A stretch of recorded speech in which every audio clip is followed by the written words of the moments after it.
Ang atin kasing mindset, mabusog lang.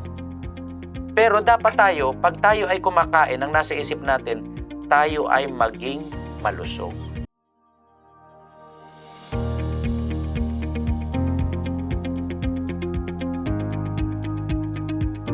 Sa atin pong mga taga-subaybay, welcome sa Kusina at Kalusugan. Sa programa pong ito, ating makikita kung gaano kahalaga ang mabuting pangangasiwa ng kusina para sa ating kalusugan. At sa unang episode po ay ang ating panauhin na isa pong health advocate at siya po ay naglilingkod din bilang manggagawa o bilang isang pastor. Ang kanya pong pangalan ay Pastor Andet Regio. Nagtapos po siya ng Master of Public Health and Master of Ministry.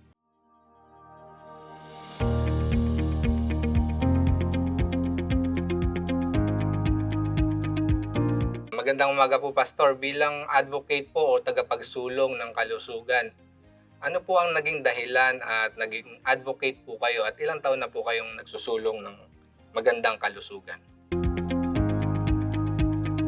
Actually ako ay sa ngayon ay mga bumibilang na ng 5 taon bilang isang direct advocate ng kalusugan o ng health. Kasi ako ay mataas ang aking cholesterol actually. Kaya ito rin yung nagtulak sa akin para talagang piliing mas higit na malusog ang aking pamumuhay.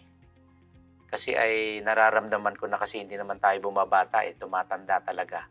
Kaya doon ko nararamdaman na yung ilang mga pagbabago, hindi tulad nung ako'y bata-bata pa ang edad. Kaya talagang pinili ko na mas higit na maging malusog yung paraan ng pamumuhay ko. Pastor, nung nalaman niyo po na mataas yung cholesterol niyo, ano po yung mga hakbang na ginawa ninyo, unang mga hakbangin na ginawa niyo para magkaroon ng mabuting kalusugan at nung nagtagal ay naging advocate na po kayo nito? Of course, siningnan ko rin naman, base na rin sa payo ng aking doktor sa puso. Siyempre, kasi yung ating pagiging mataas ang cholesterol, nagbubunga yan ng mas marami pang mga komplikasyon sa katawan, lalo na yung patuloy na pagtaas ng presyon ng dugo.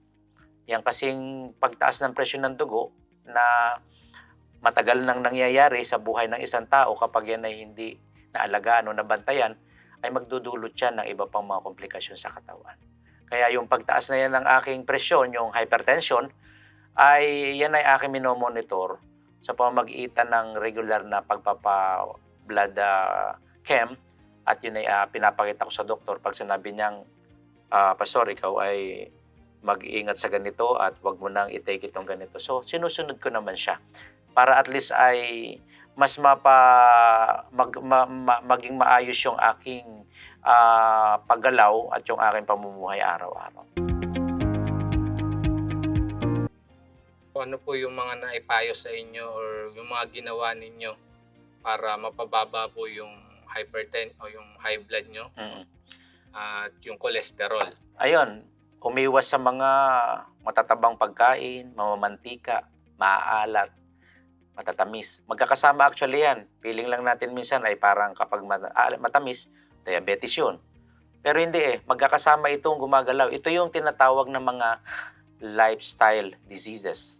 At ito ay higit na malaking porsyento ang namamatay dahil sa lifestyle diseases kaysa doon sa mga aksidente o iba pang mga sakit na nakakahawa. Ito talaga.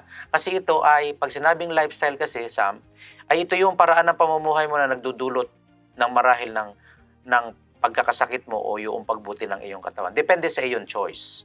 Depende sa iyong choice kung paano mo alagaan ang katawan mo. Kasi lahat ng mga sumosobra sa katawan mo, yun ay talagang hindi makakabuti. Bilang isang health advocate po, ano po ang kahulugan ng kalusugan at ng pagiging malusog? Ang kalusugan at ang pagiging malusog, of course, yan ay very interrelated sa isa't isa. Yung kalusugan, yun yung kabuuan. Yun yung state of being. Yung kalagayan ng iyong buong, pag sinabing buo, yung isip mo, yung katawan mo, yung buong physical na struktura mo, maayos yun. Maayos. Pag sinabi mo ng malusog, nai-enjoy mo yung bunga ng kalusugang kabuuan. Okay? Kasi ang kalusugan natin minsan, ini-equate lang natin kapag tayo ay walang sakit, di ba? Sa physical. Pero paano kung ang diwa mo o yung utak mo hindi maganda ang takbo? Ibig sabihin, hindi kompletong kalusugan yun. So, ang kalusugan dapat kompleto. Para ma-enjoy mo yon, yung tinatawag na healthful living, dapat maayos yung buo mong kalusugan.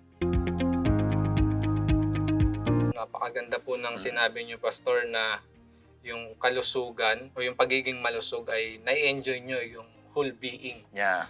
Physical, spiritual, Mental, social. Yeah. So, ayun po yung napakaganda na ma-experience natin, ma-enjoy natin yung buong pagkatao natin. Kasi karamihan ngayon, ang ginagawa ng tao, ito ay general statement, wala akong ibang ibig sabihin dito. Wala akong masama ibig sabihin. Pero, ang pinipili lang ng tao karaniwan ngayon, yung mag-diet. Halimbawa, bawasan ng kanin, ba? Bawasan yung ulam, bawasan yung sweets, yung salty, yung fatty. Pero, ang totoo, ang kinakailangan natin ay lifestyle change. Hindi lang diet change, kundi lifestyle change. Kasi kanina, di ba may nasabi ako na ang karaniwan sakit ngayon ng tao ay lifestyle disease. Ibig sabihin, yung paraan ng pamumuhay mo ang magdudulot sa iyo kung ikaw ay magiging malusog o magiging masakitin at mahina ang iyong katawan. Kaya dapat, lifestyle change. Okay, so Yeah. sa ating po mga tagapakinig, so yun po yung ating talagang dapat tatandaan, yung lifestyle change, sapagkat tulad nga po ng sabi ninyo ay lifestyle diseases talaga Oo. yung nangungunang dahilan ng mga Oo. pagkamatay sa panahon ngayon. Kaya para yung kalusugan mo maayos mo, so kung ang sakit mo ay lifestyle, ang gamot din dyan, lifestyle. Di ba? Di ganun lang naman yan eh. Kasi yun ang nagdudulot sa'yo ng sakit eh. Opo. So, tutungo po tayo, Pastor, dun sa ating title ng ating programa na Kusina at Kalusugan. So, ano po yung magiging malaking or ano po yung malaking implikasyon ng kusina sa ating kalusugan dito sa lifestyle? Di ba pag kusina kasi, anong unang bagay na pumapasok sa kahit kanino man pag narinig yung salitang kusina, di ba? Pagkain.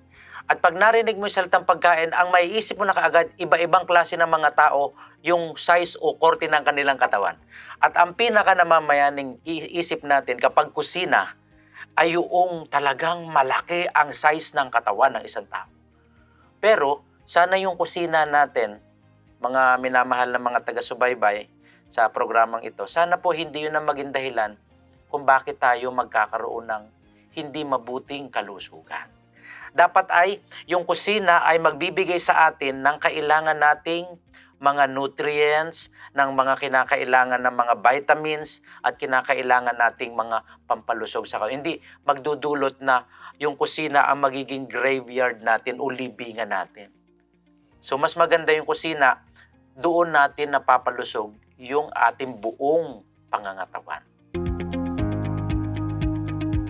Meron pong sikat na parang phrase na napabayaan sa kusina. Ano po para sa inyo ang kahulugan ng napabayaan sa kusina? Of course, kapag napabayaan sa kusina, dito dumarating yung pagkakataon na talagang physically, lumalaki yung pangangatawan ng isang tao. Ano man ang edad niya, talagang magiging excess yung sukat na dapat ay meron lang siya. Kasi alam naman natin, dapat yung ating tinatawag na body mass index o yung BMI, ayan ay proportion sa buong natin, yung edad natin, yung taas natin, yung waistline natin, dapat yan ay proportion sa isa't isa.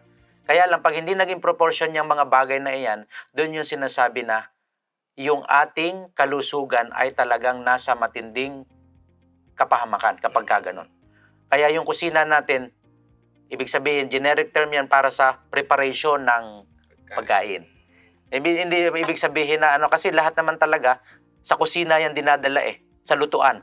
Ibig sabihin dapat yun ay maging isang lugar na kung saan ay pagmumulan ng kagandahan ng ating buong kalusugan. So napakaganda po nun. No? Yeah. Sa halip na yun ang maging cause ng Nang yung graveyard, yung ano natin, kamatayan, o Kamatayan. libingan, dapat yun ang magbibigay ng buhay sa atin talaga. So para po, bilang yun po yung importansya ng kusina, ano po yung Mm. mga tips? Meron po ba kayong tips na maibibigay para mapangasiwaan natin ng mabuti yung ating mga kusina? Yeah. Una, ay magluto lang tayo ng tama para sa ating pangangailangan. Di ba? Kasi ang gusto natin, alam mo yan talaga isang malaking suliran natin yung excess o yung sobra. Ay, para mamaya hindi na kami magluto. Pero ang totoo nun, Naubos. maya-maya lang, babalikan mo rin yun. Hindi mo man yun makain ng one time. Okay, halimbawa, pangagahan yun.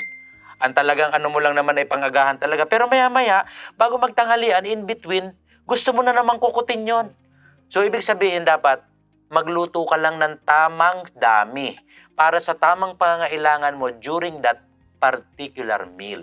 Ikalawa, hindi lang tamang dami, kundi yung tamang variety. O yung, kasi, ang typical na pagkain ng mga Pilipino, ito lang yan kanin at ulam. Karamihan doon.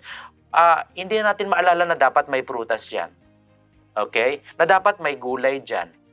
Hindi na natin naaalala yan. Basta ang atin kasing mindset, mabusog lang. Pero dapat tayo, pag tayo ay kumakain, ang nasa isip natin, tayo ay maging malusog. Kasi pag malusog tayo, makakaramdam din tayo ng